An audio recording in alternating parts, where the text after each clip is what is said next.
has been taking over the internet by storm, a lot of people have been asking me, how good of a fighter was Andrew Tate really? Some people don't even know that Tate used to actually be a professional kickboxer, and the guy was good, a legitimate professional fighter. Andrew Tate amassed a kickboxing record, seemingly, some places have a different number, but they're around the same, 76-9. I don't know if that's the exact accurate number, but that's kind of what I'm seeing. Regardless, 76 wins and 9 losses. That's big. That's really big. But like, what way he was fighting? a lot of wins and not that many losses. And he was a multiple-time international champion as well as the Infusion World Champion, getting a... That's why his face isn't fucked up. Because he won a lot of fights. Just 9 fights lost. bunch of titles from 2009 all the way to 2014, fighting from light heavyweight to cruiserweight.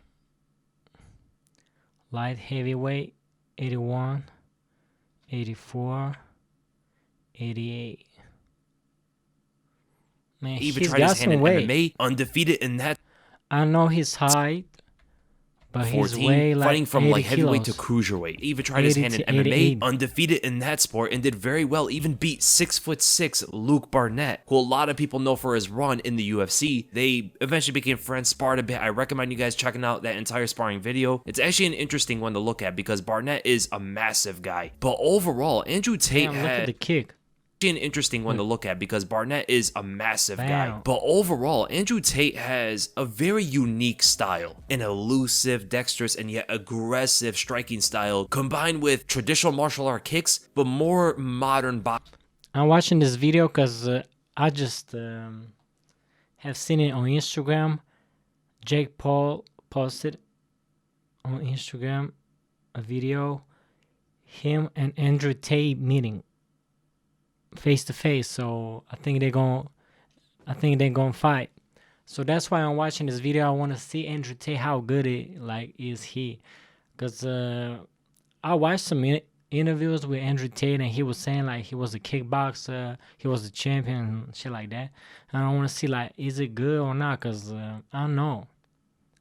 I think I'm betting on Andrew Tate, not Jake Paul. But like, he was a kickboxer, but Jake Paul is a boxer. So I think they're gonna box, and in boxing is a little bit different. So I don't know. Andrew Tate like might lose. You don't normally see that kind of mix. When he kicks, you think he's a traditional fighter. But when he punches, he adopted a lot more of the modern boxing styles. It made that combination work beautifully. And what you're gonna get from Andrew Tate's style is... It depends on Andrew Tate. Like, if when he was a professional kickboxer, it depends. Like, his kicks was his strong part or his punches. Like, if his punches was the strongest part, he will be good at boxing. But if he was winning a lot of fights with his kickboxing kicks, he will have some hard times to box with Jake Paul. There's a lot of manipulation of his opponent's defenses and even sometimes their attacks. He's almost in full control of what his opponent is doing. And you have to get at a high level to really do that kind of stuff. And yes, Tate has a lot of power, man. Knocking opponents out with one punch and even awkward angles that you would find pretty... I see he has some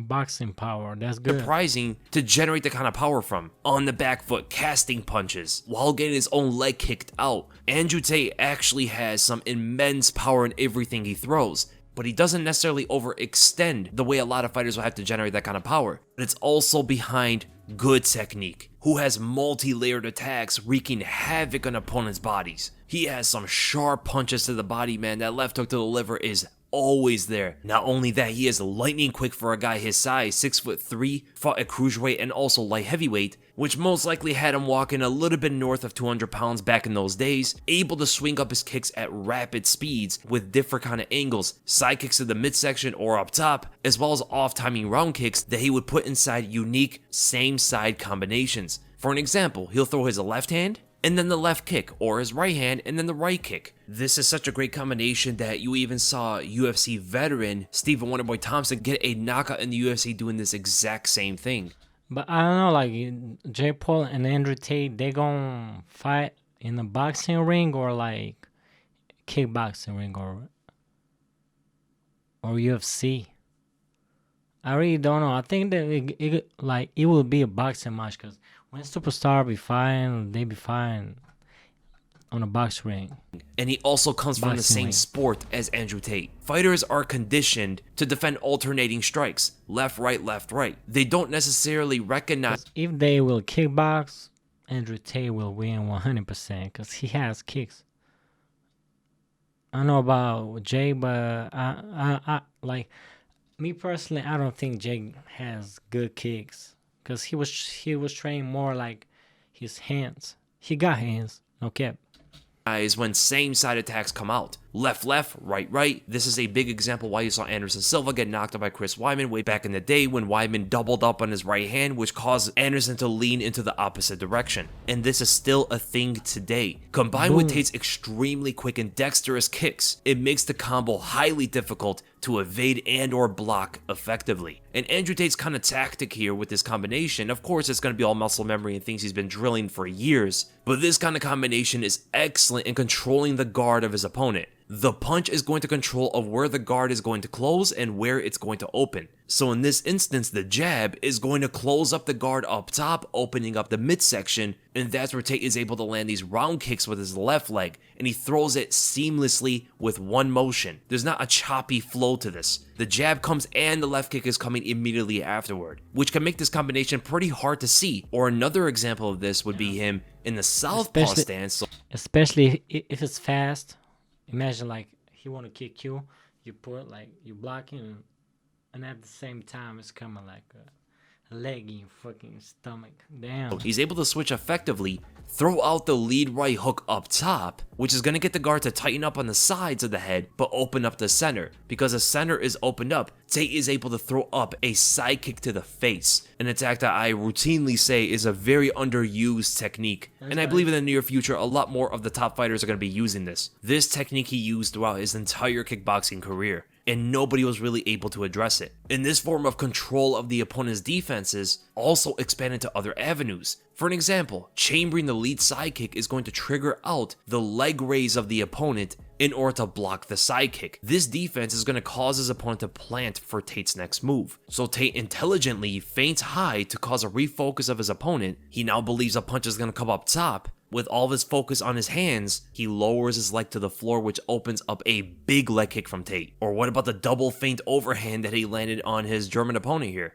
By leaning to his left side and pumping his lead hand, he's creating an illusion that he's coming in heavy. It makes his opponent believe that he's going to come in aggressive with some big punch. His opponent reacted by instinct, tried to parry the jab that he thought was going to come forward. His opponent not seeing any jab come out and only saw the Tate move forward, he thought this was an opening for himself to throw a left hook and catch Tate aggressively trying to get in. But this is a perfect example of why you take smaller steps. The lean gave the illusion to his opponent that Tate was lunging in there, but the placement of his feet told a different story. It caused a slower motion inward, and that is why the left hook ultimately missed. Tate just saw it whiz on by. After it got right in front of his face, he knew to lock it down and create that opening for his vicious right hand, and at the same time, slipping on the outside of his opponent's countering right cross. Multiple steps ahead of his opponent here, from the illusion of the lean to the double step and the double feint, lining up a right overhand as he slips on the outside of his opponent's final attack.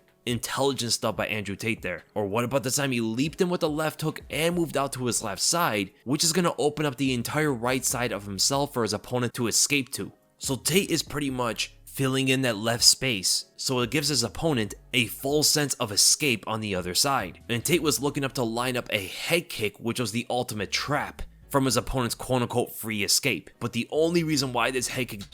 Like, Andrew has strong points because he was fighting a lot. Imagine like he was fighting professionally, so he can fight for real. But Jake just started, but Jake is a lot like younger, and he can be faster, and that's his strong point. Let me know in the comments like what do y'all think Andrew Tate are strong points and weak points, and at the same time Jake Paul strong points and weak points. Let's see, because I know that much about this fighting stuff, especially about Jake. So I want to see our opinions, and I want to make like a picture of these fighters to understand better, like who has more chances to win.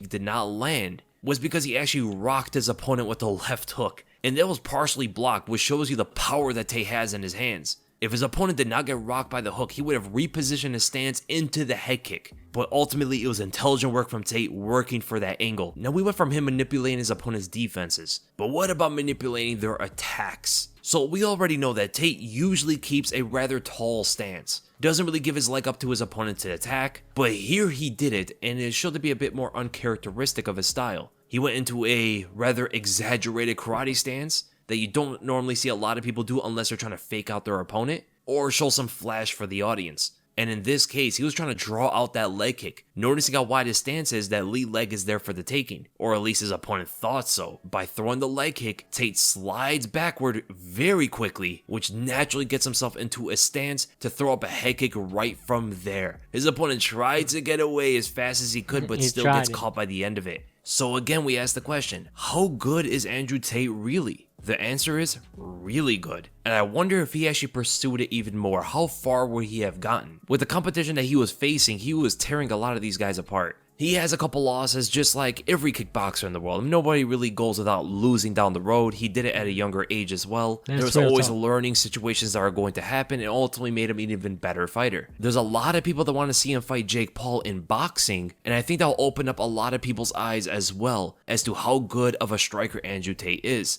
If they box with each other, a lot of people should be leaning to Andrew.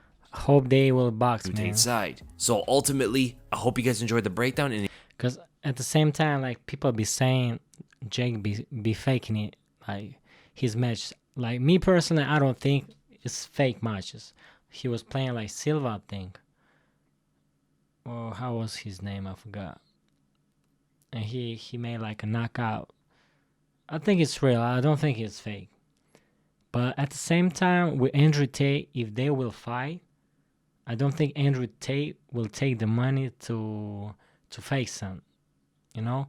And if Jake Paul wins with Andrew Tate, like, after this fight, if he wins, you can't hate Jake Paul. You can't say like he buys matches, he faking it. Because with Andrew Tate, man, I don't believe Andrew Tate would take any amount of money to lose to Jake Paul. That's my opinion.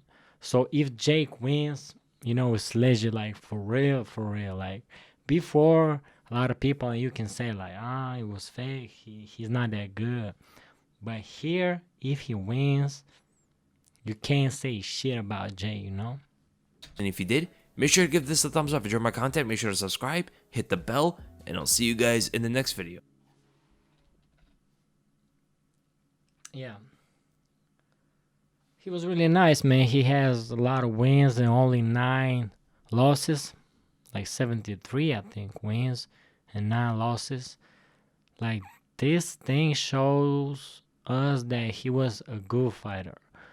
So, I don't know, like, in the comment section below, let me know who y'all think gonna win, Andrew Tate or Jake Paul, if they will fight. But if Jake posted the video on Instagram page, on his Instagram page, I think they're gonna fight, man. If he posted this, and especially like a face-off with Andrew Tate, that tells us something, like, they gonna fight for real. So can't wait, man. Can't wait to see the game, the fight. And like I said, I'm betting on Andrew Tate. Let me know in the comments who y'all betting for. Thanks for watching. Hit that thumbs up, subscribe to the channel. Also, please check out the links below. Support my music, and take care of yourself. See you next time. Why the hell you tell me you're alone?